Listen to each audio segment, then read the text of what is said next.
اعوذ باللہ من الشیطان الرجیم بسم اللہ الرحمن الرحیم السلام علیکم ورحمۃ اللہ وبرکاتہ۔ یہ کتاب قصص الانبیاء ہے کہ جو عظیم عالم دین علامہ محمد باقر مجلسی کی تصنیف ہے۔ اس آڈیو بک میں آپ انبیاء کرام علیہم السلام کے واقعات سنیں گے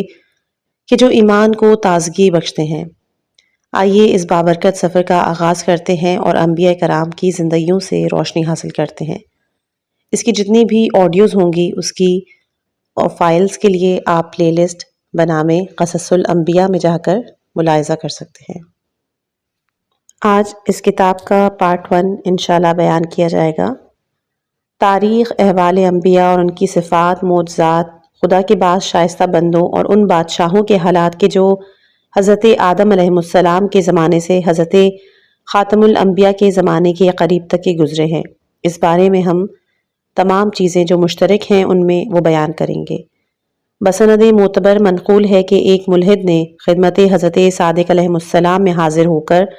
چند سوالات کیے اور مشرف باسلام ہوا۔ اس کا ایک سوال یہ بھی تھا کہ آپ کس دلیل سے انبیاء اور مرسلین کی بعثت ثابت کرتے ہیں؟ فرمایا کہ جب ہم نے یہ مان لیا کہ ہمارا ایک خالق اور صانع ہے کہ جو ہم سے اور تمام مخلوق سے بلندتر اور منزہ ہے،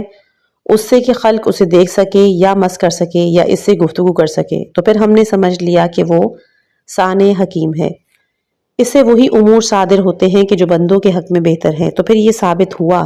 کہ اس کی جانب سے خلق میں انبیاء اور مرسلین کی ضرورت ہے کہ جو اس کے احکام کو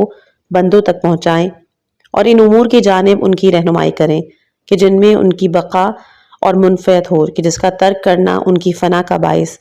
غرض یہ بات ثابت ہوئی کہ اس کا ایسا گروہ ہونا چاہیے کہ جو اس کے کلام کو بندوں تک پہنچائے۔ ایسے ہی لوگ خلق میں اس کے برگزیدہ اور پیغمبر ہیں کہ جو حکیم اور دانا ہیں، اور خدا نے ان کو دین و علم و حکمت سے آراستہ کر کے مبعوث کیا، جو عام لوگوں کے ساتھ ان کے احوال اور صفات میں شریک نہیں ہوتے، اگرچہ خلقت و ترکیب میں ان کے مثل و مانند ہوتے ہیں، لیکن وہ خدائے حکیم و علیم کی جانب سے علم اور حکمت، دلائل و براہین، شواہد و معجزات کے ساتھ تائید یافتہ ہوتے ہیں تاکہ یہ چیزیں ان کے دعوے کی صداقت پر دلیل ہوں، جیسے کہ مردوں کو زندہ کرنا، اندھے اور مبروس کو شفا بخشنا، کہ جن سے تمام لوگ عاجز ہیں۔ اسی علت کے ساتھ یہ طریقہ ہر زمانے میں جاری رہا ہے اور زمین کبھی حجت خدا سے خالی نہیں رہتی جس کے ساتھ علم و معجزہ ہوتا ہے جو اس کی اور سابق پیغمبروں کی صدق گفتار پر دلالت کرتا ہے۔ بسند معتبر منقول ہے کہ ابو بصیر نے حضرت صادق علیہ السلام سے پوچھا کہ خدا نے کس سبب سے پیغمبروں کو اور آپ لوگوں کو معجزہ عطا فرمایا؟ ارشاد کیا، اس لیے کہ اس شخص کی راست گوئی کی دلیل ہو، کیونکہ معجزہ علامت ہے خدا کی جانب سے کہ جسے وہ صرف پیغمبروں اور رسولوں اور اپنی حجتوں کو عطا فرماتا ہے، جس سے سچوں کی سچائی اور جھوٹوں کا جھوٹ ظاہر ہو جائے۔ اسی طرح ایک اور حدیث معتبر میں روایت ہے کہ ابن سکیت نے امام رضا علیہ السلام یا پھر امام علی نقی علیہ السلام سے سوال کیا کہ کس سبب سے حق تعالیٰ نے حضرت موسیٰ کو ید بیضا اور عصا اور چند چیزوں کے ساتھ کہ جو سحر سے مشابہ تھیں بھیجا، اور حضرت عیسیٰ علیہ السلام کو ایسے معجزات کے ساتھ بھیجا کہ جو طبیبوں کی طبابت سے مشابہ تھا، اور حضرت محمد مصطفیٰ صلی اللہ علیہ وآلہ وسلم کو کلام فصیح اور خطبہائے بلیغ کے ساتھ مبعوث کیا۔ انہوں نے جواب دیا کہ حضرت موسیٰ کے زمانے میں سحر اور جادو کا غلبہ تھا، وہ خدا کی جانب سے چند ایسے معجزات لائے کہ جو ان کے سحر کی قسم سے تو تھے، لیکن ان معجزات کا مثل ان کی طاقت سے باہر تھا۔ حضرت موسیٰ نے ان معجزات کے ذریعے سے ان کے جادو کو باطل کیا اور ان پر حجت تمام کی۔ حضرت عیسیٰ کے زمانے میں مزمن بیماریاں پھیلی ہوئی تھیں اور طبیب حاذق موجود تھے۔ حضرت عیسیٰ خدا کی جانب سے چند ایسے معجزوں کے ساتھ آئے کہ جن کا مثل ان کے پاس نہیں تھا، جیسے مردوں کو خدا کے حکم سے زندہ کرنا، کور مار زاد مبروس کو شفا بخشنا، ان کے ذریعے سے ان پر حجت تمام کی، اور وہ لوگ کامل حاذق ہونے کے باوجود ان معجزات کے مثل سے عاجز رہے۔ حضرت محمد مصطفیٰ صلی اللہ علیہ وآلہ وسلم کو اس زمانے بھیجا جبکہ خطبہائے فصیح اور سخنان بلیغ کا دورہ تھا۔ آپ کے اہل عصر کا یہی پیشہ و کمال تھا۔ حضور ان کی طرف کتاب خدا، مواعظ اور اس کے احکام لے کر آئے کہ جن سے ان کے کلام کو باطل کیا، اور وہ لوگ ان معجزات کا مثل لانے سے عاجز رہے۔ اسی طرح ان پر حجت تمام کی گئی۔ ابن سکیت نے کہا کہ ایسا شافی کلام میں نے اب تک نہ سنا تھا۔ پھر عرض کی کہ زمانے میں خلق پر حجت خدا کون ہے؟ تو فرمایا کہ تجھ کو خدا نے عقل عطا کی ہے جس سے تو اس شخص کے درمیان تمیز کر سکتا ہے کہ جو خدا کے بارہ میں راست گو ہے یا خدا پر جھوٹ باندھتا ہے۔ ابن سکیت نے کہا کہ واللہ اس کا یہی جواب ہے۔ اب ہم انبیاء اور ان کے اوصیاء کی تعداد، نبی اور رسول کے معنی، ان پر نزول وحی کی کیفیت اور ان کے اوصیاء علیہم السلام کی تربیت کا تذکرہ کریں گے۔ معتبر سندوں کے ساتھ حضرت امام رضا علیہ السلام اور حضرت امام زین العابدین علیہ السلام سے منقول ہے کہ رسول خدا صلی اللہ علیہ وآلہ وسلم نے کہا کہ حق تعالیٰ نے 1,24,000 پیغمبروں کو خلق فرمایا ہے کہ جن میں سے خدا کے نزدیک سب سے گرامی تر میں ہوں لیکن فخر نہیں کرتا، اور 1,24,000 اوصیاء پیدا کیے کہ جن میں علی خدا کے نزدیک سب سے بہتر اور گرامی تر ہیں۔ معتبر سندوں کے ساتھ حضرت موسیٰ ابن جعفر علیہ السلام اور امام زین العابدین علیہ السلام سے منقول ہے کہ جو شخص یہ چاہے کہ 1,24,000 پیغمبروں کی ارواح سے مصافحہ کرے، اس کو چاہیے کہ شب نیمہ شعبان قبر امام حسین علیہ السلام کی زیارت کرے، کیونکہ اس شب ارواح پیغمبر ان کی زیارت کے لیے خدا سے رخصت ہوتے ہیں، اور ان میں 5 پیغمبر اولوالعزم ہیں: نوح، ابراہیم، موسیٰ، عیسیٰ اور حضرت محمد مصطفیٰ صلی اللہ علیہ وآلہ وسلم۔ عرض کی کہ اولوالعزم کے کیا معنی ہیں؟ تو فرمایا کہ زمین میں مشرق سے مغرب تک تمام جن و انس پر مبعوث ہوئے ہیں۔ امام رضا علیہ السلام اور امام جعفر صادق علیہ السلام سے منقول ہے کہ اولوالعزم کو اس لیے اولوالعزم کہتے ہیں کہ وہ لوگ صاحب عزیمت اور شریعت تھے، جیسا کہ حضرت نوح آدم کی شریعت سے الگ ایک کتاب اور شریعت کے ساتھ مبعوث ہوئے۔ جس قدر پیغمبر ان کے بعد مبعوث ہوئے، انہی کی کتاب اور شریعت کے تابع رہے، یہاں تک کہ ابراہیم نوح کی کتاب کے علاوہ صحف اور عزیمت کے ساتھ آئے۔ وہ نوح کی کتاب اور شریعت کے منکر نہیں تھے، بلکہ ان کی شریعت منسوخ ہو چکی تھی اور اب اس پر عمل کرنا صحیح نہیں تھا۔ حضرت ابراہیم علیہ السلام کے زمانے میں یا پھر ان کے بعد جتنے پیغمبر ہوئے، سب کے سب ان کے طریقے اور راستے اور شریعت پر تھے، انہی کی کتاب پر عمل کرتے، یہاں تک کہ حضرت موسیٰ علیہ السلام کا زمانہ آیا اور وہ توریت لائے اور صحف ابراہیم پر ترک عمل کا عزم کیا۔ ان کے زمانے میں یا ان کے بعد جس قدر پیغمبر مبعوث ہوئے، انہی کی کتاب اور شریعت اور طریقے پر عامل رہے، یہاں تک کہ حضرت عیسیٰ علیہ السلام کا زمانہ آیا اور وہ انجیل لائے اور شریعت اور طریقت موسیٰ پر ترک عمل کا عزم کیا، اور تمام وہ پیغمبر کہ جو حضرت عیسیٰ علیہ السلام کے زمانے میں یا ان کے بعد ہوئے، انہی کی کتاب و شریعت اور طریقے کے تابع رہے، یہاں تک کہ ہمارے پیغمبر جناب محمد مصطفیٰ صلی اللہ علیہ وآلہ وسلم کا زمانہ آیا۔ پس یہ 5 اولوالعزم اور بہترین انبیاء اور رسل ہیں۔ شریعت محمد مصطفیٰ صلی اللہ علیہ وآلہ وسلم قیامت تک منسوخ نہ ہوگی اور نہ کوئی پیغمبر ان کے بعد ہوگا۔ آپ کا حلال کیا ہوا تا روز قیامت حلال ہے اور حرام کیا ہوا حرام ہے۔ ان کے بعد جو شخص بھی پیغمبری کا دعویٰ کرے گا یا قرآن کے بعد کوئی کتاب پیش کر کے دعویٰ کرے گا یہ خدا کی جانب سے ہے، تو اس کا خون ہر شخص پر مباح ہے کہ جو اس سے ان باتوں کو سنے۔ دوسری حدیث معتبر میں حضرت امام محمد باقر علیہ السلام سے منقول ہے کہ اولوالعزم کو اس لیے اولوالعزم کہتے ہیں کہ ان لوگوں نے آپس میں محمد اور آپ کے بعد اوصیاء اور حضرت مہدی علیہ السلام اور آپ کی سیرت کے بارے میں عہد کیا۔ ان کے عزم کا اس پر اجماع ہوا کہ یہ سب بزرگوار ایسے ہی برگزیدہ خدا ہیں اور اس امر پر اقرار کامل ہے۔ چونکہ حضرت آدم علیہ السلام نے یہ عزم و اہتمام نہیں کیا تھا، لہٰذا خدا نے کہا کہ ہم نے آدم سے محمد اور ان کے بعد کے ائمہ کے بارہ میں عہد لیا، تو آدم نے اس عہد کو ان کے بارہ میں فراموش کر دیا اور ہم نے ان کو صاحب عزت نہ پایا۔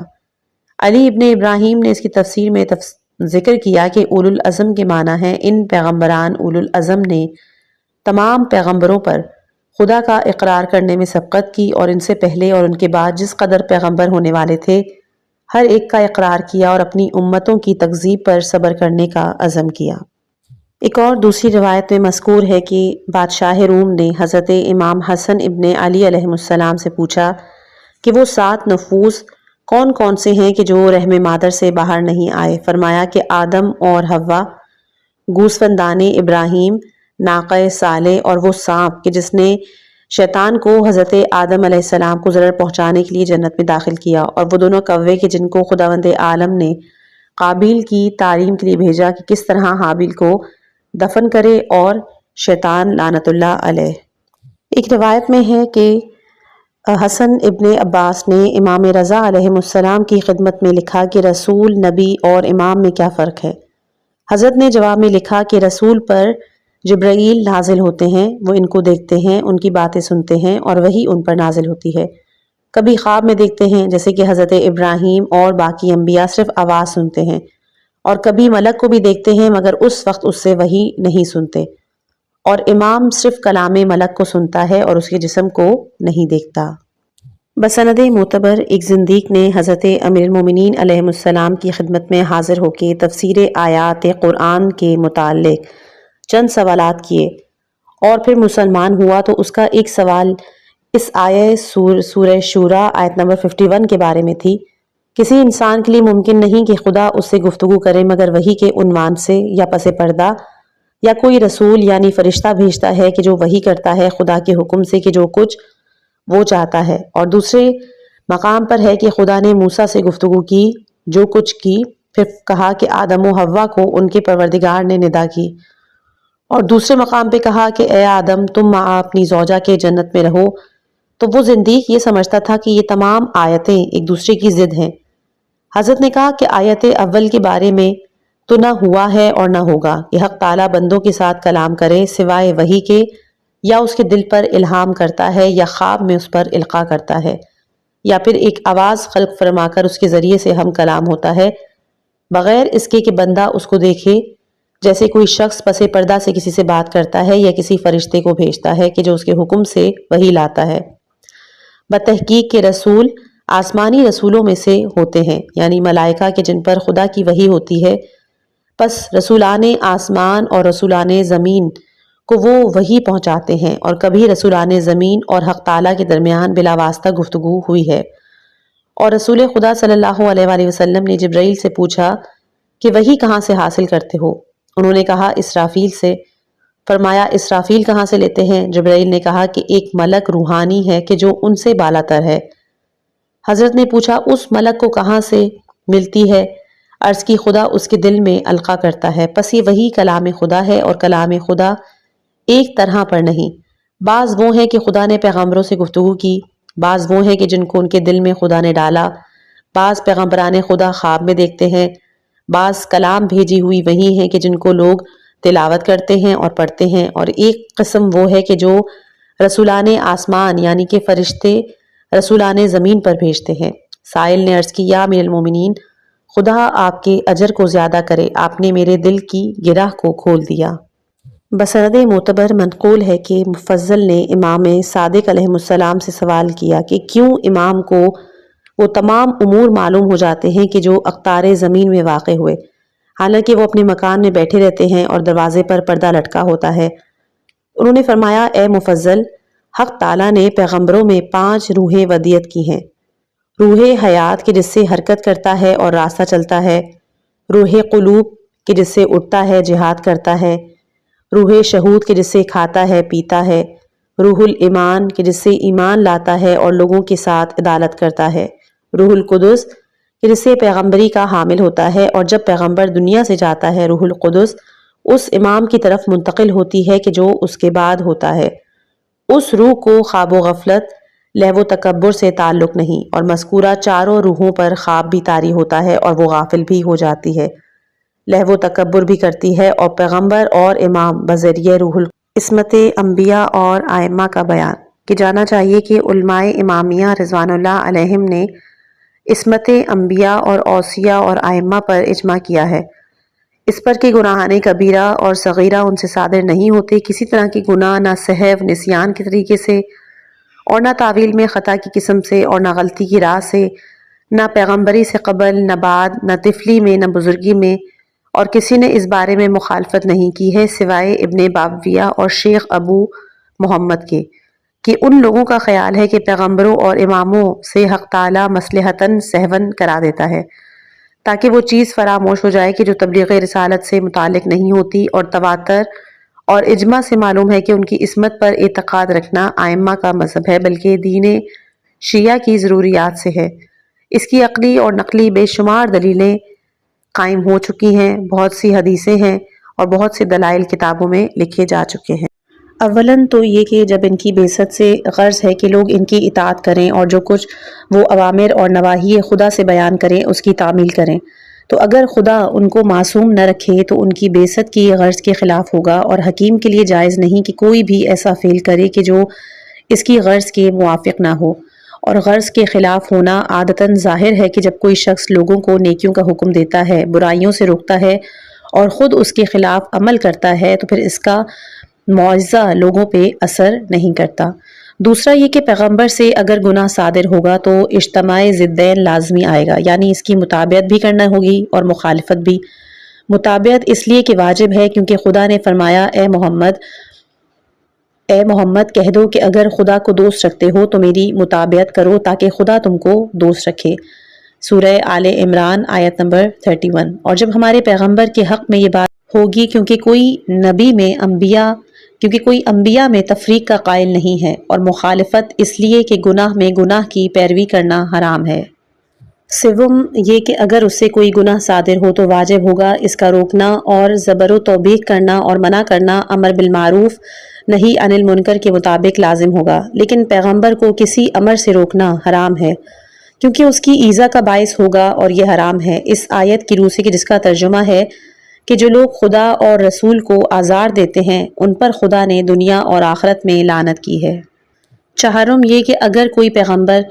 گناہ پر اقدام کرے تو لازم آئے گا کہ اس کی گواہی رد کر دی جائے، کیونکہ حق تعالیٰ خود فرماتا ہے سورہ حجرات آیت نمبر 6 میں کہ اگر کوئی بد کردار تمہارے پاس کوئی خبر لے کر آئے تو خوب تحقیق کر لیا کرو۔ ایذن مسلمانوں کا اجماع ہے کہ فاسق کی شہادت مقبول نہیں ہے۔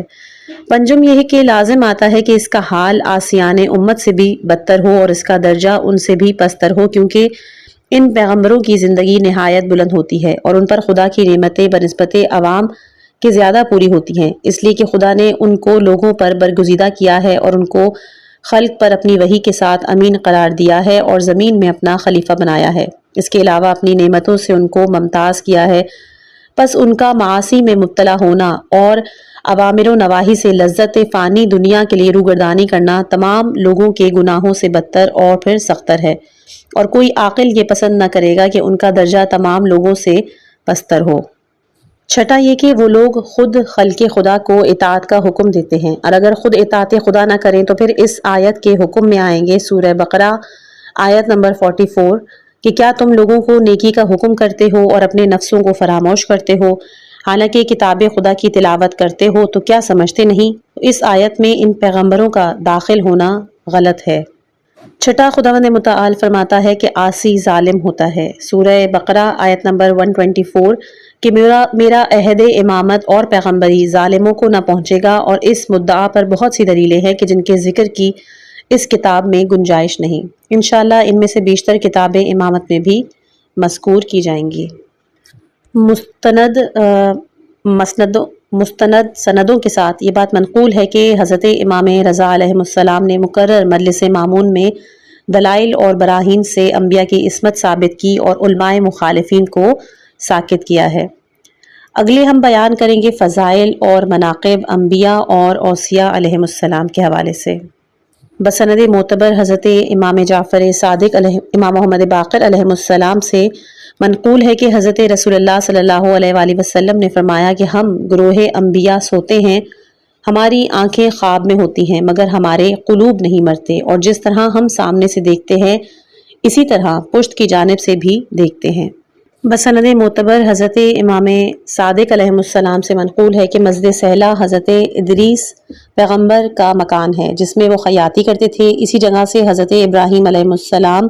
یمن کی جانب جنگ عمالقہ کے لیے گئے، اسی جگہ سے داؤد علیہ السلام جنگ جالوت کے واسطے روانہ ہوئے۔ اس مسجد میں ایک سبز پتھر ہے کہ جس پر ہر پیغمبر کی صورت بنی ہوئی ہے، اس کے نیچے سے ہر پیغمبر کی مٹی لے گئے ہیں اور وہی محل نزول حضرت خضر علیہ السلام ہے۔ بسند معتبر منقول ہے کہ ابو سعید خدری نے کہا کہ میں نے دیکھا اور سنا کہ رسول خدا صلی اللہ علیہ وآلہ وسلم حضرت امیر المومنین علیہ السلام سے فرماتے تھے کہ اے علی، خدا نے کسی پیغمبر کو نہیں بھیجا مگر اس کو تمہاری محبت اور ولایت کا حکم دیا، خواہ وہ پسند کرے یا نہ کرے۔ اسی طرح ایک اور معتبر حدیث ہے کہ امام زین العابدین علیہ السلام نے فرمایا کہ حق تعالیٰ نے پیغمبروں کے اجسام اور قلوب کو طینت علیین سے خلق کیا اور مومنین کے دلوں کو بھی اسی مٹی سے پیدا کیا اور ان کے جسموں کو اسی مٹی سے بنایا کہ جو اس سے پستر تھی۔ اس بارے میں بہت سی احادیث وارد ہیں۔ بہت سی معتبر سندوں کے ساتھ حضرت امام صادق علیہ السلام سے منقول ہے کہ لوگوں نے جناب رسول خدا صلی اللہ علیہ وآلہ وسلم سے پوچھا کہ کس سبب سے سب پیغمبروں پر آپ کو سبقت اور فضیلت ہے حالانکہ آپ سب کے بعد مبعوث ہوئے؟ کہا اس سبب سے کہ میں پہلا وہ شخص ہوں کہ جس نے اپنے رب کا اقرار کیا جس وقت کہ اس نے پیغمبروں سے عہد و پیمان لیا، ان کو ان کے نفسوں پر گواہ کیا اور کہا کیا میں تمہارا پروردگار نہیں؟ تو میں نے سب سے پہلے کہا بلا، خدا کے سب قرار کرنے والوں پر میں نے سبقت کی۔ اور بہت سی حدیثوں سے ثابت ہے کہ جو آئندہ مذکور ہوں گی کہ حق تعالیٰ نے عالم ارواح میں اپنی ربوبیت اور آن حضرت صلی اللہ علیہ وآلہ وسلم کی رسالت اور امیر المومنین علیہ السلام اور ائمہ طاہرین علیہ السلام کی امامت کا تمام پیغمبروں سے اقرار لیا۔ بسند معتبر ائمہ طاہرین علیہ السلام سے منقول ہے کہ رسول خدا صلی اللہ علیہ وآلہ وسلم نے فرمایا کہ حق تعالیٰ نے کسی پیغمبر کو دنیا سے نہیں اٹھایا مگر اس کو حکم دیا کہ اپنے عزیزوں میں قریب ترین عزیز کو اپنا وصی مقرر کرو، اور یہی حکم مجھ کو بھی دیا۔ میں نے پوچھا کہ کس کو معین کروں؟ وہی فرمائی کہ اپنے پسر علی ابن ابی طالب علیہ السلام کو، کہ جس کا نام میں نے گزشتہ کتابوں میں ظاہر کیا اور لکھا ہے کہ وہ تمہارا وصی ہے، اور اسی پر تمام خلائق سے اور اپنے رسولوں سے اقرار لیا اور ان سے اپنی وحدانیت، تمہاری رسالت اور علی ابن ابی طالب کی امامت اور ولایت کا عہد لیا ہے۔ بسند معتبر حضرت صادق علیہ السلام ان سے منقول ہے کہ حق تعالیٰ نے پیغمبروں کے لیے زراعت کرنا اور گوسفند چرانا پسند کیا تاکہ باران آسمانی سے کراہت نہ ہو۔ اسی طرح دوسری حدیث میں آن حضرت صلی اللہ علیہ وآلہ وسلم سے منقول ہے کہ خدا نے کسی بھی پیغمبر کو نہیں بھیجا مگر خوش آواز۔ بسند معتبر حضرت امام رضا علیہ السلام سے منقول ہے کہ اپنے کو پاکیزہ اور معطر رکھنا، عورتوں سے کثرت کے ساتھ جمع کرنا اور بہت عورتیں رکھنا پیغمبروں کے اخلاق سے ہے۔ بسند معتبر حضرت صادق علیہ السلام سے منقول ہے کہ پیغمبروں کا آخری روز کا کھانا نماز شب کے بعد ہوتا ہے۔ بسند صحیح امام رضا علیہ السلام سے منقول ہے کہ ہر پیغمبر نے جو کھانے کی دعا کی ہے اور اس پر برکت بھیجی ہے۔ اسی طرح امام صادق علیہ السلام سے مروی ہے کہ ستو پیغمبروں کی غذا ہے یا مرسلوں کی غذا ہے۔ بسند حسن آن حضرت سے منقول ہے کہ گوشت دہی کے ساتھ پیغمبروں کا شوربہ ہے۔ چند حدیثوں میں حضرت رسول اللہ صلی اللہ علیہ وآلہ وسلم سے منقول ہے کہ حق تعالیٰ نے ہمارے گوشت کو زمین پر حرام کیا ہے اور ان میں سے وہ کچھ بھی کھائے۔ سند صحیح کے ساتھ حضرت صادق علیہ السلام سے بھی منقول ہے کہ کوئی پیغمبر یا وصی پیغمبر زمین میں 3 روز سے زیادہ نہیں رہتا، یہاں تک کہ اس کی ہڈیاں، گوشت اور روح آسمان پر لے جاتے ہیں اور زوار یا صرف ان کی قبروں کے نشان تک جاتے ہیں، لیکن موکلان خدا ان تمام لوگوں کے سلام پیغمبروں تک پہنچاتے ہیں کہ جو قبر کے نزدیک یا دور رہ کر کرتے ہیں۔ حدیث معتبر میں حضرت صادق علیہ السلام سے منقول ہے کہ ایک یہودی رسول خدا صلی اللہ علیہ وآلہ وسلم کے پاس آیا، آن حضرت صلی اللہ علیہ وآلہ وسلم پر نہایت سخت اور تند نگاہ ڈالی تو حضور صلی اللہ علیہ وآلہ وسلم نے اسے فرمایا، اے یہودی، تو کیا حاجت رکھتا ہے؟ کیا تم بہتر ہو یا پھر موسیٰ ابن عمران علیہ السلام کہ جن کو خدا نے توریت عطا کی اور ان سے گفتگو کی اور عصا ان کے لیے بھیجا، دریا کو شگافتہ کیا، ابر ان کے واسطے سائباں کیا؟ حضور صلی اللہ علیہ وآلہ وسلم نے کہا کہ بندے پر مکروہ ہے کہ خود اپنی تعریف کرے، لیکن مجھ پر لازم ہے کہ تجھ کو بتاؤں کہ حضرت آدم علیہ السلام سے جب لغزش ہوئی تو توبہ کے لیے انہوں نے کہا خداوندہ بحق محمد و آل محمد مجھے بخش دے، تو خدا نے ان کو بخش دیا۔ حضرت نوح علیہ السلام جب کشتی میں سوار ہوئے اور ان کو غرق ہونے کا خوف ہوا تو کہا خداوندہ بحق محمد و آل محمد مجھے اس طوفان سے نجات دے، تو خدا نے ان کو نجات دی۔ ابراہیم علیہ السلام کو جگہ آگ میں ڈالا گیا تو انہوں نے عرض کی پروردگارا بحق محمد و آل محمد مجھے آگ سے نجات دے، حق تعالیٰ نے آگ کو ان پر سرد کر دیا۔ اس کے بعد حضرت موسیٰ علیہ السلام نے عصا زمین پر ڈالا اور اپنے نفس میں ایک خوف پایا، کہا بار الہا بحق محمد و آل محمد مجھ کو بے خوف کر دے، تو خدا نے فرمایا ڈرو مت کہ تم بلند اور بزرگ ہو۔ اے یہودی، اگر موسیٰ علیہ السلام میرے زمانے میں ہوتے اور مجھ پر اور میری پیغمبری پر ایمان نہ لاتے تو ان کی پیغمبری ان کے لیے کچھ نفع بخش نہ ہوتی۔ اے یہودی، میری ذریت سے مہدی ہے کہ جب ظاہر ہوگا تو حضرت عیسیٰ ابن مریم ان کی مدد کے لیے نازل ہوں گے اور ان کے پیچھے نماز پڑھیں گے۔ اسی طرح بہت سی حدیثوں سے معتبر ہے کہ خدا کی کوئی بھی حجت کسی زبان سے ایسا نہیں ہو سکتا کہ اس کی زبانوں میں سے کسی زبان کو نہ جانتا ہو۔ اسی طرح بہت سی معتبر حدیثوں میں وارد ہوا ہے کہ پیغمبروں اور ان کی اولادوں کو وہی قتل کرتا ہے کہ جو ولد الزنا ہوتا ہے۔ بسند معتبر حضرت صادق علیہ السلام سے روایت ہے کہ خدا کے اسماء اعظم 73 یعنی 73 حروف ہیں۔ حق تعالیٰ نے 25 حروف حضرت آدم علیہ السلام کو عطا کیے، 25 حضرت نوح کو، 8 حضرت ابراہیم کو، 4 حضرت موسیٰ علیہ السلام کو، 2 حروف حضرت عیسیٰ علیہ السلام کو بخشے کہ وہ انہی 2 حروف کے ذریعے سے ان مردوں کو زندہ کرتے تھے۔ محمد مصطفیٰ صلی اللہ علیہ وآلہ وسلم کو 72 یعنی 72 حروف عطا کیے اور ایک حرف کو خلق سے پوشیدہ کیا اور اپنے لیے مخصوص رکھا۔ حدیث معتبر میں حضرت صادق علیہ السلام سے منقول ہے کہ جب حضرت قائم آل محمد صلی اللہ علیہ وآلہ وسلم جب قائم آل محمد ظاہر ہوں گے اور رایت رسول خدا صلی اللہ علیہ وآلہ وسلم کھولیں گے تو اس علم کے لیے 9313 فرشتے آئیں گے۔ یہ وہی ملائکہ ہوں گے کہ جو نوح علیہ السلام کے ساتھ کشتی میں تھے، ابراہیم علیہ السلام کے ساتھ جبکہ آپ کو آگ میں ڈالا، اور موسیٰ علیہ السلام کے ساتھ تھے جبکہ دریا کو شگافتہ کیا، اور عیسیٰ علیہ السلام کے ساتھ تھے جبکہ ان کو خدا آسمان پر لے گیا۔ اب ہم ایک ایسا باب پڑھیں گے اس کتاب میں سے کہ جو حضرت آدم اور حوا کی فضیلت، ان کی وجہ تسمیہ اور خلقت کا جس میں تذکرہ موجود ہے۔ حضرت امیر المومنین علیہ السلام سے منقول ہے کہ حق تعالیٰ نے حضرت آدم علیہ السلام کو کل روئے زمین سے خلق کیا، پس بعض زمین کھاری اور بعض نمکین اور بعض بہتر اور عمدہ تھی۔ اسی سبب سے حضرت آدم علیہ السلام کی ذریت میں نیک اور بد لوگ پیدا ہوئے ہیں۔ بسند صحیح آن حضرت صلی اللہ علیہ وآلہ وسلم سے منقول ہے کہ ملائکہ حضرت آدم علیہ السلام کے جسم کی طرف کہ جن کو گل یعنی گیلی مٹی سے بنایا تھا اور جو بہشت میں پڑا تھا گزرتے تھے تو کہتے تھے کہ تجھ کو امر عظیم کے لیے خلق کیا ہے، اور شیطان ملعون ان کے جسم کی طرف سے گزرتا تو ٹھکراتا اور کہتا تھا کہ تجھ کو امر بزرگ کے لیے بنایا ہے۔ حضرت رسول خدا صلی اللہ علیہ وآلہ وسلم سے منقول ہے کہ حق تعالیٰ نے حضرت آدم علیہ السلام کو جمعے کے روز خلق کیا۔ امام جعفر صادق علیہ السلام سے حدیث صحیح میں منقول ہے کہ جب روح آدم کو آپ کے جسم میں داخل ہونے کا حکم دیا تو روح نے کراہت کی، تو خدا نے کہا کہ کراہت کے ساتھ داخل ہوگی اور جسم سے نکلے گی تو بھی کراہت سے۔ بسند معتبر ابو بصیر سے نقل ہے کہ انہی حضرت سے انہوں نے سوال کیا کہ کس سبب سے حق تعالیٰ نے حضرت آدم علیہ السلام کو بغیر ماں باپ کے، حضرت عیسیٰ علیہ السلام کو بغیر باپ کے اور پھر تمام انسانوں کو ماں باپ دونوں کے ساتھ خلق کیا؟ فرمایا تاکہ لوگ اس کے کمال قدرت کو سمجھیں کہ وہ مخلوق کو مادے سے بغیر نر کے اور اسی طرح بے نر اور مادے کے بھی خلق کرنے پر قادر ہے، اور یہ نہ جانے کہ خدا خالق ہے تمام مخلوق کا اور ہر چیز پر قادر ہے۔ بسند معتبر حضرت امام محمد باقر علیہ السلام سے منقول ہے کہ حق تعالیٰ نے ارادہ کیا کہ ایک مخلوق اپنے دست قدرت سے پیدا کرے، اور یہ جن کے 7,000 سال بعد تھا، یعنی جنوں کے پیدا تو آسمان کے طبقات کو کھولا اور ملائکہ سے کہا کہ اہل زمین کی طرف دیکھو اور میری مخلوقات میں جنوں نسناس پر نظر کرو۔ جب ملائکہ نے ان کے گناہوں کے اعمال قبیحہ کو دیکھا کہ زمین میں ناحق خون ریزی فساد کرتے ہیں تو ان کو یہ امر عظیم معلوم ہوا اور اہل زمین پر بے انتہا غصہ آیا کہ ضبط نہ کر سکے۔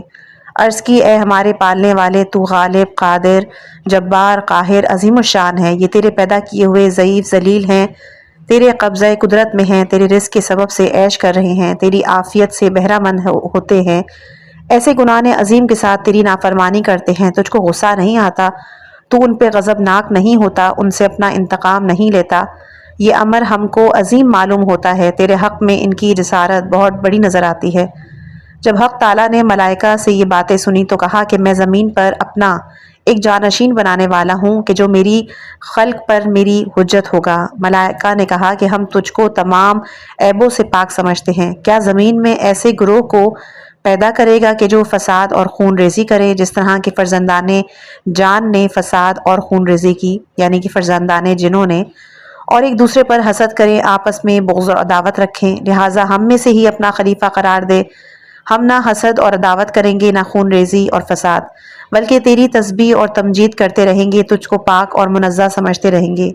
تو حق تعالیٰ نے کہا کہ میں جانتا ہوں جو کچھ تم نہیں جانتے۔ میں چاہتا ہوں کہ ایک مخلوق اپنے دستے قدرت سے بناؤں اور اس کی ذریت سے پیغمبروں اور رسولوں اور اپنے شائستہ بندوں، ہدایت یافتہ اماموں کو پیدا کروں اور اپنی خلق پر زمین میں ان کو اپنا خلیفہ قرار دوں، تاکہ یہ لوگ میری معصیت سے لوگوں کو منع کریں اور میرے عذاب سے ڈرائیں، میری عبادت کی طرف ان کی ہدایت کریں، ان کو میری پسندیدہ راہ کی طرف لے چلیں اور اپنی مخلوق پر ان کو حجت قرار دوں، اور نسناس کو زمین سے برطرف کر دوں، یعنی جنوں کو، ان سے زمین کو پاک کر دوں، گنہگار اور سرکش جنوں کو خلق کی ہمسائیگی اور اپنی بزرگی سے علیحدہ کر کے ہوا پر ساکن کروں اور اطراف زمین میں ان کو رکھوں جہاں میری مخلوق کی نسل کے ہمسائے نہ ہوں، اور جنہیں اور اپنی مخلوق کی نسل میں ایک حجاب قرار دوں تاکہ میری مخلوق کی نسل جنوں کو نہ دیکھے اور نہ ان کے ساتھ ہم نشینی میل جول کرے۔ پھر میری برگزیدہ مخلوق کی نسل سے جو لوگ میری نافرمانی کریں گے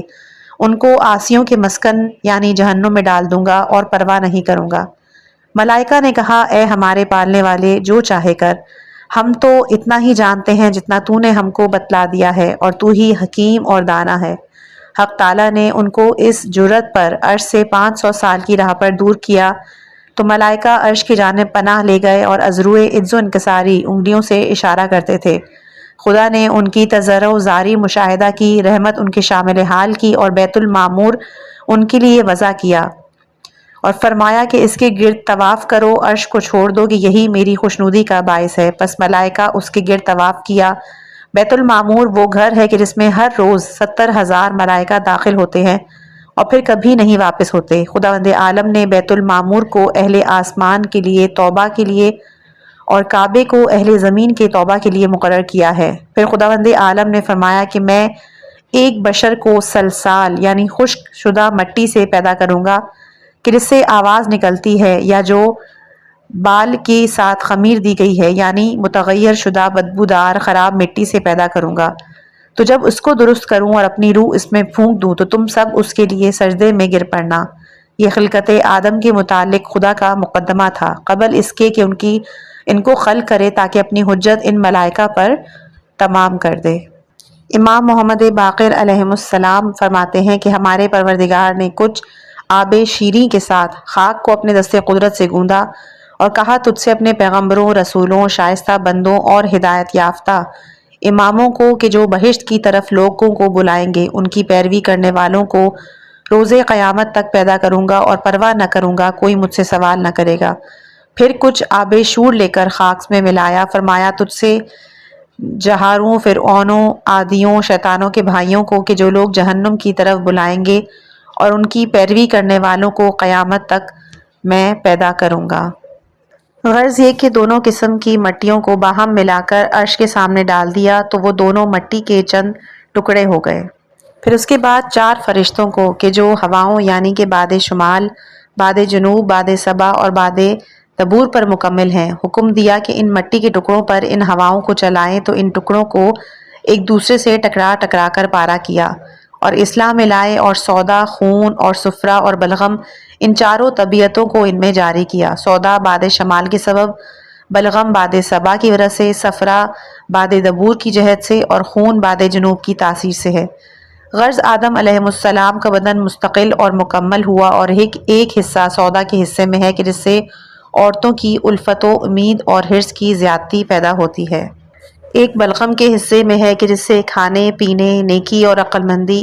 اور مدارات کے خواہشات ہیں۔ صفرا کے حصے میں ہے کہ جس سے غصہ، بے وقوفی، شیطنیت، جبر و سرکشی اور کاموں میں عجلت پیدا ہوتی ہے، اور ایک حصہ خون کے اثر میں ہے کہ جس سے عورتوں کی محبت اور محرمات کا ارتکاب اور شہوتیں ظاہر ہوتی ہیں۔ پھر خدا نے روح کو حضرت آدم علیہ السلام کے جسم میں پھونکا۔ جب روح آپ کے دماغ میں پہنچی تو آپ کو چھینک آئی تو آپ نے کہا الحمدللہ۔ حق تعالیٰ نے خطاب کیا یرحمکم اللہ۔ پھر خطاب ہوا کہ آدم اپنی نظر عرش پہ کرو۔ جب اس طرف نظر کی تو دیکھا کہ 2 سطروں میں نور سے عرش پر لکھا ہوا ہے لا الہ الا اللہ محمد النبی الرحمہ و علی مفتاح الجنہ، یعنی محمد پیغمبر رحمت ہے اور علی کلید بہشت۔ اور دوسری سطر میں لکھا ہے کہ میں نے اپنی ذات مقدس کی قسم کھائی ہے کہ جو شخص ان سے محبت اور دوستی کرے اس پر رحم کروں گا، اور جو شخص ان سے بغض اور عداوت رکھے میں ان پر عذاب کروں گا۔ بسند معتبر حضرت امیر المومنین علیہ السلام سے منقول ہے کہ حضرت حوا حضرت آدم علیہ السلام کی چھوٹی پسلی سے پیدا ہوئیں، جبکہ وہ عالم خواب میں تھے اور اس پسلی کے بجائے گوشت پیدا کر دیا گیا۔ پھر حوا نے حرکت کی جس سے آدم علیہ السلام بیدار ہوئے۔ حوا کو ندا پہنچی کہ آدم سے علیحدہ ہو جائے۔ آدم کی نظر جب ان پہ پڑی تو اپنی ہی جیسی صورت مشابہ لیکن مادہ، تو گفتگو شروع کی، پوچھا کہ تو کون ہے؟ تو حوا نے بھی انہی کی زبان میں کلام کیا اور کہا کہ میں خدا کی مخلوق ہوں جیسا کہ تم دیکھ رہے ہو۔ آدم نے درگاہ باری میں عرض کی یہ خوبصورت مخلوق کون ہے کہ جس سے مجھے انس ہو رہا ہے، اس کو دیکھنے سے میری وحشت دور ہو رہی ہے؟ حق تعالیٰ نے کہا کہ یہ میری کنیز ہے حوا، کیا تم چاہتے ہو کہ وہ تمہارے ساتھ رہے اور تمہاری مونس رہے، تم سے گفتگو کرے اور جو کچھ تم حکم دو اس کی تعمیل کرے؟ عرض کی ہاں اے پالنے والے، جب تک کہ زندہ رہوں گا تیرا شکر ادا کروں گا۔ حق تعالیٰ نے کہا کہ اچھا تو اس کی مجھ سے خواستگاری کرو اور خطبہ چاہو۔ اسی وقت حق تعالیٰ نے عورتوں کے ساتھ مقاربت کی خواہش آدم میں قرار دی اور پہلے سے معرفت امور تعلیم کر دی۔ آدم نے عرض کی بار خدایا میں اس کی خواستگاری تو کروں لیکن میرے پاس اس نعمت کے عوض میں کیا چیز ہے کہ جس سے تو راضی ہو؟ فرمایا کہ میرے دین کی اس کو تعلیم کرو، یہی میری رضا ہے۔ آدم نے کہا کہ اگر تو چاہتا ہے تو میں یہی کرتا ہوں۔ خدا نے کہا کہ میں نے بھی منظور کیا اور اس کو تم سے تزویج کیا، اسے اپنی طرف لے جاؤ۔ آدم نے حوا سے کہا کہ میرے پاس آؤ، تو خدا نے آدم کو حکم دیا کہ تم اٹھو اور حوا۔ ایک حدیث آن حضرت صلی اللہ علیہ وآلہ وسلم سے منقول ہے کہ جب حق تعالیٰ آدم علیہ السلام کی ذریت کو ان کی پشت سے باہر لایا تو ان سے اپنی پروردگاری اور ہر پیغمبر کی پیغمبری کا عہد لے لیا، تو سب سے پہلے جس پیغمبر کا اقرار لیا وہ محمد ابن عبداللہ تھے۔ پھر حق تعالیٰ نے آدم کو وحی فرمائی کہ دیکھو یہ کیا ہے، تو آدم نے اپنی ذریت کو دیکھا کہ وہ ذرات تھے کہ جن سے آسمان بھر گیا تھا۔ آدم نے کہا کہ میری اولاد کس قدر زیادہ ہے، پروردگارہ تو نے ان کو تو ایک امر بزرگ کے لیے خلق فرمایا ہے، پھر تو نے ان سے عہد و پیمان کس سبب سے لیا؟ فرمایا اس لیے کہ میری عبادت کریں اور کسی کو میرا شریک نہ بنائیں، میرے پیغمبروں پر ایمان لائیں، ان کی پیروی کریں۔ عرض کی خداوندہ ان ذروں میں سے بعض بہت بڑے ہیں، بعض زیادہ نورانی ہیں، بعض کم اور بعض میں بالکل نور نہیں، اس کا سبب کیا ہے؟ کہا کہ ان کو اس لیے خلق کیا ہے کہ ہر حال میں ان کا امتحان لوں۔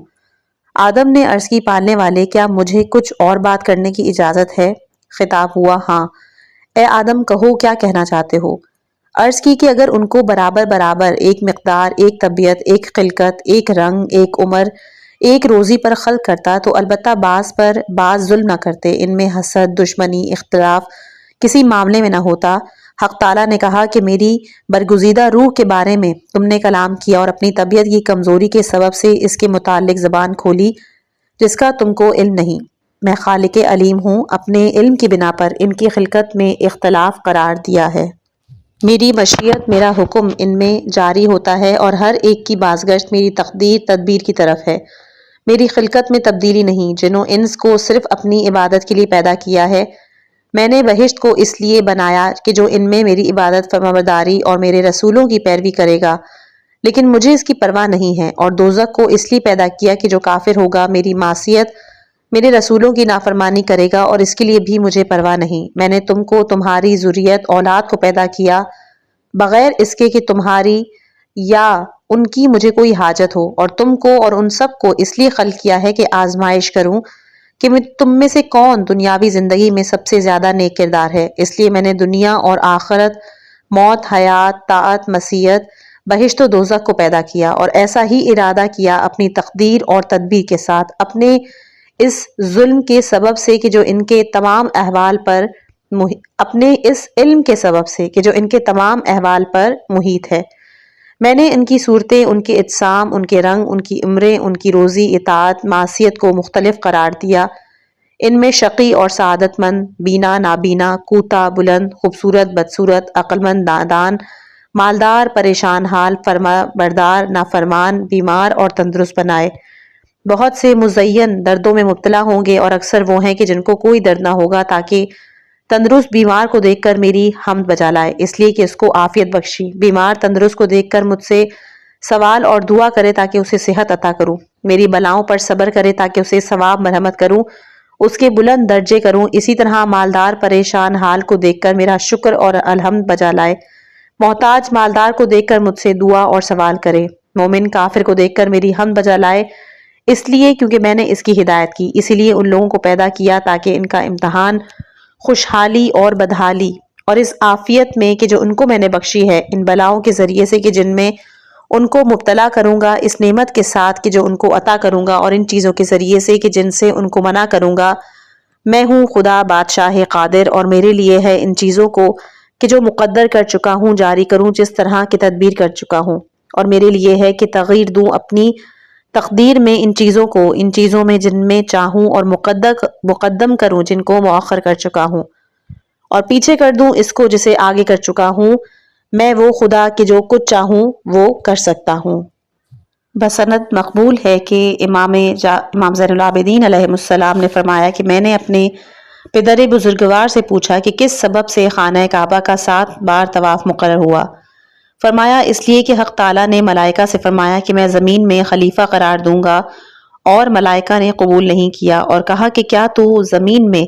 اس کو خلیفہ بنائے گا کہ جو فساد خون ریزی کرے؟ حق تعالیٰ نے کہا کہ میں جو کچھ جانتا ہوں تم نہیں جانتے، اور ملائکہ کو حق تعالیٰ نے اپنے نور عظمت سے کبھی محجوب نہیں کیا، لیکن اس سبب سے 7,000 سال تک محجوب رکھا۔ تو فرشتوں نے عرض کی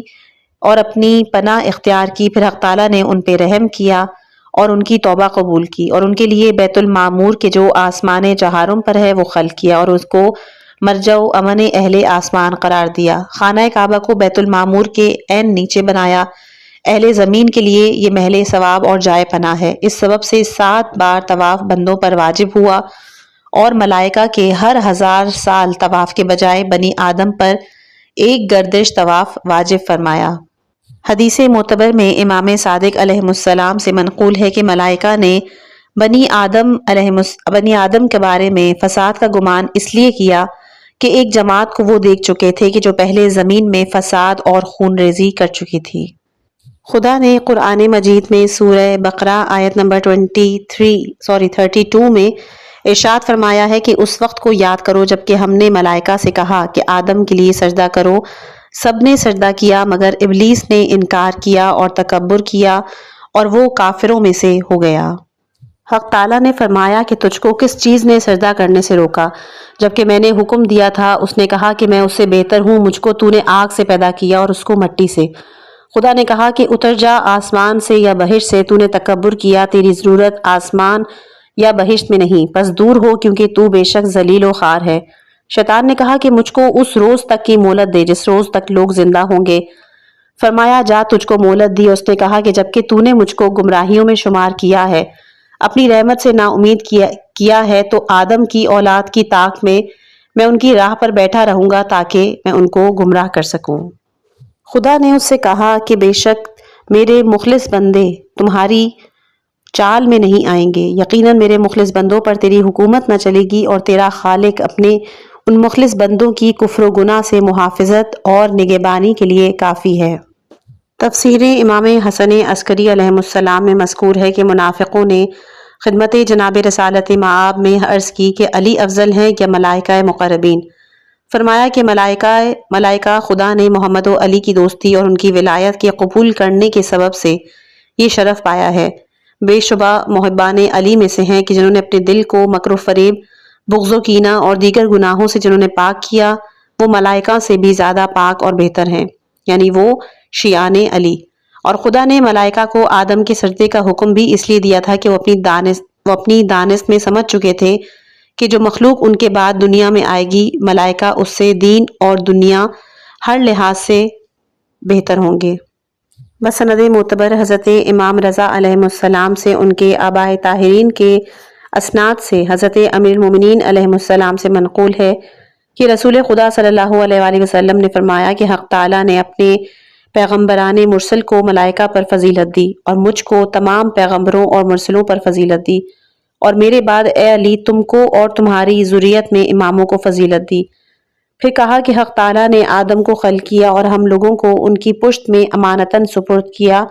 اور ملائکہ کو حکم دیا کہ ہماری تعظیم اور بزرگی کے سبب سے ان کو سجدہ کریں، لیکن ان کا سجدہ کرنا خدا کے لیے اپنی عبودیت و بندگی کا اظہار تھا اور آدم کو بزرگ سمجھنے کی حیثیت سے تھا، اور وہ سجدہ اطاعت تھا، اس لیے ہم ان کے صلب میں تھے، پس کیوں کر ہم ملائکہ سے بہتر نہ ہو، حالانکہ تمام ملائکہ نے آدم کو سجدہ کیا۔ حدیث معتبر ہے کہ ایک شخص نے امام صادق علیہ السلام سے سوال کیا کہ آیا غیر خدا کے لیے سجدہ کرنا جائز ہے؟ آپ نے فرمایا ہرگز نہیں۔ پوچھا پھر کیوں کر خدا نے ملائکہ کو آدم کے سجدے کا حکم دیا؟ کہا کہ جو شخص کے خدا کے حکم سے سجدہ کرتا ہے تو اس کا سجدہ خدا کے لیے ہے۔ پھر ابلیس کے متعلق دریافت کیا۔ حضرت نے کہا کہ ابلیس بندہ تھا، اس کو خدا نے پیدا کیا تھا تاکہ وہ اس کی عبادت کرے، اس کی یکتائی کا اقرار کرے، حالانکہ جانتا تھا کہ وہ کون ہے، کیا ہے، اس کا انجام کیا ہوگا۔ وہ ہمیشہ فرشتوں کے ساتھ خدا کی عبادت کرتا تھا، یہاں تک کہ اس کا امتحان سجدہ آدم کے ذریعے سے لیا گیا۔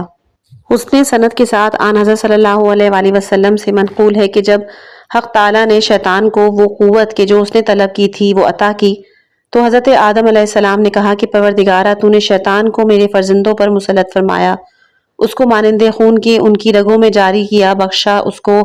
جو کچھ کے بخشا، اب مجھ کو اور میرے فرزندوں کو کیا عطا کیا؟ فرمایا تجھ کو تیرے فرزندوں کے لیے یہ مقرر کیا کہ ان کے ایک گناہ کو 1 اور نیکی کو 10 کے برابر شمار کروں گا۔ کہا پروردگارہ اور زیادہ کر۔ کہا ان کی توبہ قبول کروں گا یہاں تک کہ جان ان کے حلق تک پہنچے، تو عرض کی بار الہ اور زیادہ عطا کر۔ ارشاد ہوا اس کی گناہوں کو بخش دوں گا، برائیوں کی پرواہ نہ کروں گا۔ آدم نے کہا بس میرے لیے کافی ہے۔ راوی نے کہا کہ آپ پر میری جان فدا ہو، ابلیس کس عمل کے سبب سے اس چیز کا مستحق ہوا کہ اللہ نے اس کو اس قدر اختیارات دیے؟ تو کہا وہ 2 رکعت۔ امام حسن عسکری علیہ السلام کی تفسیر میں ہے کہ سورہ بقرہ آیت نمبر 35 میں ہے اے آدم تم اور تمہاری زوجہ بہشت میں سکونت اختیار کرو اور اس وسیع جنت سے جو چاہو کھاؤ پیو محنت اور مشقت سے، اور اس درخت کے قریب مت جانا کہ جو علم محمد و آل محمد کا درخت ہے، کیونکہ ان بزرگوار کو اس درخت علم کے ساتھ اپنی تمام مخلوقات میں سے منتخب اور مخصوص کیا ہے، سوائے ان کے کوئی بھی اس درخت سے نہ کھائے۔ علی، فاطمہ، حسن و حسین نے اپنے کھانوں کو مسکینوں، یتیموں، اسیر کو بخش دیا۔ خود 3 روز روزہ رکھنے کے بعد جو کچھ مع رسول خدا کے تناول کیا اسی درخت سے تھا، جس کی جزا میں خدا نے ان کی شان میں سورہ حلقہ نازل کی اور ان کے لیے بہشت سے مائدہ بھیجا۔ انہوں نے جب اس طعام سے تناول کیا پھر ان لوگوں کو کبھی بھوک اور پیاس کا احساس نہ ہوا، اور وہ درخت بہشت کے تمام درختوں میں ممتاز تھا، کیونکہ بہشت کے ہر قسم کے درختوں میں ایک ہی قسم کا میوہ اور پھل ہوتا ہے، اور اس درخت میں جو کچھ اس کے جن سے تھی مثل گندم، انگور، انجیر، اناب اور تمام قسم کے میوے اور کھانے تھے۔ لہٰذا علماء نے اختلاف کیا کہ جب اس درخت کا ذکر کیا ہے تو بعضوں نے کہا کہ گندم تھا، بعض نے کہا انگور، بعض نے کہا اناب، اور حق تعالیٰ نے کہا کہ اس درخت کے قریب مت جانا، ایسا نہ ہو کہ درجہ محمد و آل محمد اور ان کی فضیلت کی خواہش کرو، اس لیے کہ خدا نے ان کو ان مراتب سے تمام مخلوق میں مخصوص کیا ہے۔ سورہ بقرہ آیت نمبر 36 میں ہے کہ شیطان نے ان کو اپنے مکر و فریب کے ساتھ بہشت سے نکالنے کی کوشش میں بہکانا شروع کیا۔ کبھی اس نے کہا کہ یہ درخت کا تمہیں اس لیے منع کیا گیا ہے کہ تم دونوں فرشتے نہ ہو جاؤ، یعنی اگر اس کو کھاؤ گے تو پھر غیب کی باتیں تم لوگوں کے سامنے کھلنا شروع ہو جائیں گی۔ یہ بھی کہا کہ اگر تم اس درخت سے کھاؤ گے تو ہمیشہ کے لیے زندہ رہو گے، اور قسم کھائی کہ بے شک میں تمہارے لیے ناصح اور خیر خواہ ہوں۔ شیطان اصل میں سانپ کے دہن میں تھا کہ جس نے اس کو بہشت میں داخل کیا، اور حضرت آدم علیہ السلام یہ خیال کرتے رہے کہ سانپ ان سے گفتگو کر رہا ہے، وہ یہ نہیں جانتے تھے کہ شیطان اس کے منہ میں پوشیدہ ہے۔ لیکن بہرحال اس سانپ کو حضرت آدم علیہ السلام نے یہ کہہ کے رد کیا کہ اے سانپ، یہ ابلیس کا فریب ہے۔ اب جب یہ اس کو شیطان مایوس ہو گیا تو دوسری مرتبہ پھر سانپ کے دہن میں بیٹھ کر جنت میں گیا اور حضرت حوا سے مخاطب ہوا، اس طرح کہ انہوں نے گمان کیا کہ سانپ ان سے کلام کر رہا ہے۔ سانپ نے ان سے کہا کہ اب یہ درخت تمہارے اوپر حلال ہو چکا ہے کیونکہ تم نے خدا کی اطاعت کی ہے، تو اس سے پہلے کہ حضرت آدم علیہ السلام اسے کھائیں تم انہیں کھا لو تاکہ تم ان پر مسلط ہو جاؤ۔ بی بی حوا علیہ السلام نے اس کا تجربہ کرنے کے لیے درخت کی طرف بڑھی تو ملائکہ نے چاہا کہ ان کو ہٹائیں، تو اللہ نے کہا کہ تم لوگ پیچھے ہو جاؤ کیونکہ میں نے اس کو عقل دے رکھی ہے، وہ اپنی عقل اور تمیز سے وہ طاقت ہے اس کو کہ وہ اپنے آپ کو خود مختار ہے اور وہ اپنے فیصلے خود کرے گا، یہی میری حجت تمامی ہے۔ اس کے بعد جب ان کے اوپر اس پھل کے کھانے کا کوئی اثر نہ ہوا تو حضرت آدم سے پوری کیفیت بیان کی، اس سبب سے آدم نے بھی فریب کھایا اور اس درخت کا پھل کھا لیا، اور پھر ان دونوں پر وہ اثر ہوا کہ جو اثر قرآن میں موجود ہے کہ شیطان نے اپنے فریب اور وسوسے سے ان کو ڈگمگایا اور ان کو اس مقام سے باہر کرا دیا۔ اس بسند معتبر امام محمد باقر علیہ السلام سے منقول ہے کہ جناب رسول خدا صلی اللہ علیہ وآلہ وسلم نے فرمایا کہ بہشت میں آدم اور حوا کا قیام باہر آنے تک دنیا کے ایام سے 7 گھڑی تھا، یہاں تک کہ خدا نے ان کو اسی روز زمین پر بھیج دیا۔ انشاءاللہ کہ آنے والی اگلی آڈیو میں ہم حضرت آدم اور حوا کے زمین پر آنے، اس کی کیفیت اور ان کی توبہ وغیرہ کے بارے میں تذکرہ کریں گے۔ یہ کتاب کیونکہ بہت زیادہ طولانی ہے اس لیے اس کتاب کے چند حصے میں آپ کے لیے باقاعدہ سلیکٹ کر کے ان کو پڑھ رہی ہوں،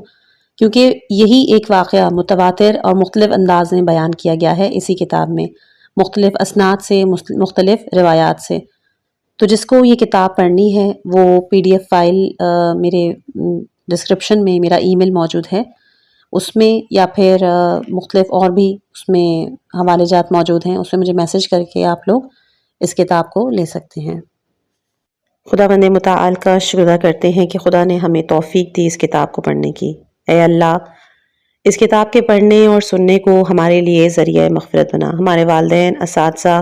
تمام مرحومین کی مغفرت فرما، ان کی درجات بلند فرما، ان کی قبروں کو نور سے بھر دے۔ اے رب، ہمیں ایمان، صحت، رحمت